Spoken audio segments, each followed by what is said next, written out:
go? Where do we go? Where do we go when we're losing our minds? Where should I go? Where should I go? Where should I go when I'm losing my mind? Where do we go? Where do we go? Where do we go when we're losing our minds? This is our therapy. Dear people, on the corners where the evil create your share the drama that got the tears from your mama hitting the steps of the steeple, living unfair and unequal. Wrestling drives me crazy. Wrestling drives me crazy. So much so that it forces me to abduct underage girls in high schools.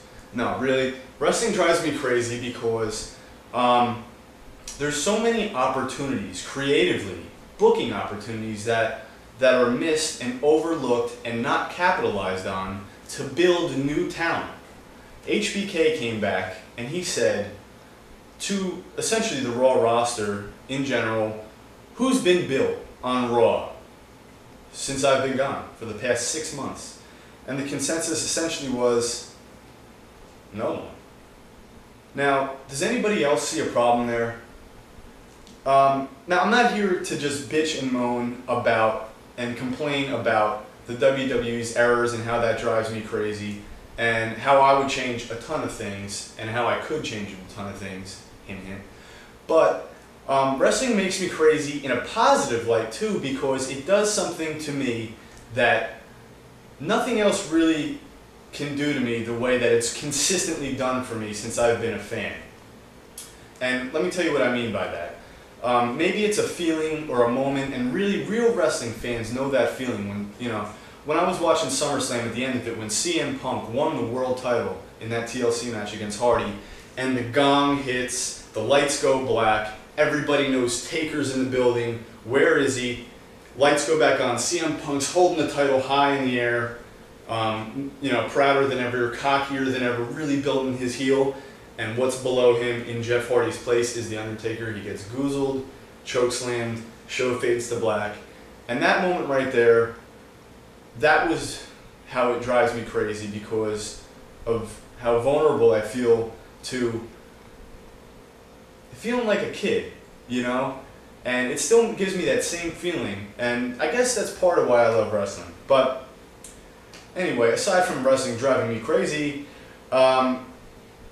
we have a pay-per-view coming up. It's called Breaking Point, and McMahon on Raw explained that it is a submission-oriented pay-per-view. It's a gimmick pay-per-view, and I have a gripe with gimmick pay-per-views, and I'm going to give you my perception on gimmick pay-per-view submission matches and the Hell in a Cell coming up next month in October, which I'll be at right here in Newark, New Jersey. And so what happens is Orton and Cena, after Orton won the title after Brett DiBiase, we found out was the fan that came in. So I like that on the side note because it's going to give Legacy more of a stable feel, more of an old school vibe. And I like that. And Orton and Cena are going to have their rematch. Cena's getting his rematch rather in the submission match, as McMahon calls it, the ultimate submission match, and that's an I Quit match. So we're going to see the build come to that in the coming weeks, as well as we have Chris Jericho and Big Show with the Unified Tag Champs.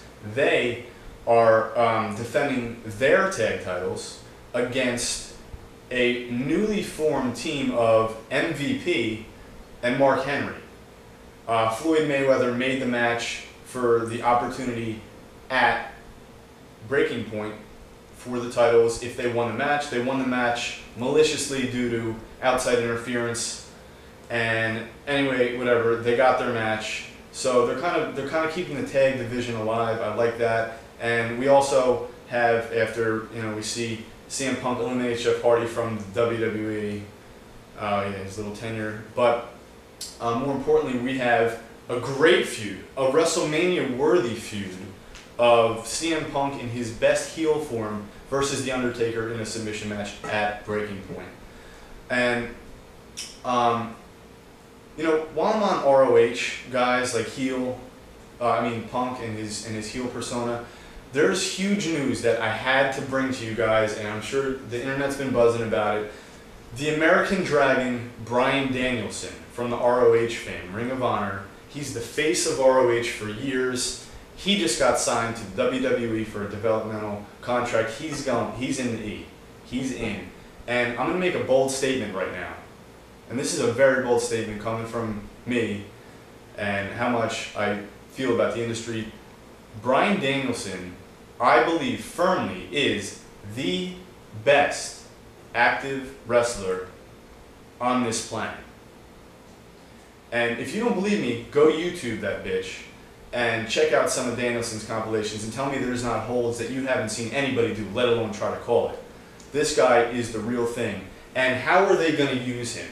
How are the WWE going to use him? We've seen some fallouts like Colt Cabana from ROH. He disappeared. Jamie Noble really never got any kind of push. Claudio, Chris Hero. But if they do things correctly, instead of making me crazy again, if they do things correctly, they can have, let's not take for granted Paul London and Brian Kendrick. They were your tag champs. They were tag champs for almost an entire year, and they were from ROH. Matt Sydal, I don't know if you ever heard of him. He's called Evan Bourne now. Evan Bourne is pretty electric right now. He's pretty fired up, and he's selling merch, and he is over with the audience and the kids. He's from ROH. Now,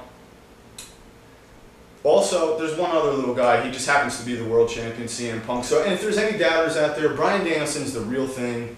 And I think if he's used correctly, the way I would book him, he's going to be the real thing.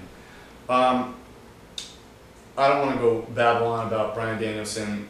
If they never use him, I'll look like an absolute idiot. But I did promise you that I would give you a short review of this DVD I picked up, The Rise and Fall of WCW, a 3-disc DVD I picked up from Best Buy. And it was $22. I got these 3 discs. It also came packaged with The Rise and Fall of ECW, for those of you who haven't seen that DVD. They're both excellent DVDs, documentaries in history and epic matches. On this DVD, the WCW one, Malenko and Mysterio had a great match, really fun match. Jericho and Juventud Guerrera mask versus title match. Check those out. It really brings back a lot of nostalgia feel, and there was some interesting stuff I didn't know about the back end of that company either. So it was definitely worth the $22 that I got at Best Buy packaged together. I'm not going to sit here and plug merchandise. Yes, I am. My friend's band, her band, Kirsten's band, Hip Like Blank, they're really good. Go check them out on MySpace. Again, Hip Like Blank. And while you're on MySpace, why don't you check out the House Show, MySpace/House Show. I'm on Facebook as the House Show. Leave your comments. I want your feedback. I want to know how we're doing here, what you guys think of this, and think of these storylines. And if you feel that wrestling drives you crazy too, let me know. Subscribe to my YouTube channel.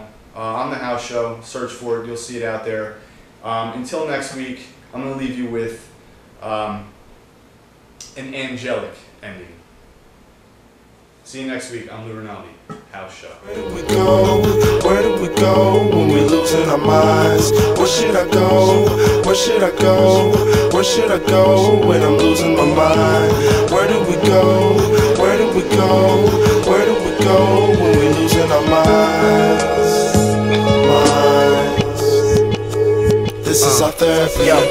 Dear people, been a minute since I checked in. Pension check, your mics collecting checks, but kept to step in. Stepped in with X, but had to X a couple best friends who let ends be the reason I left them.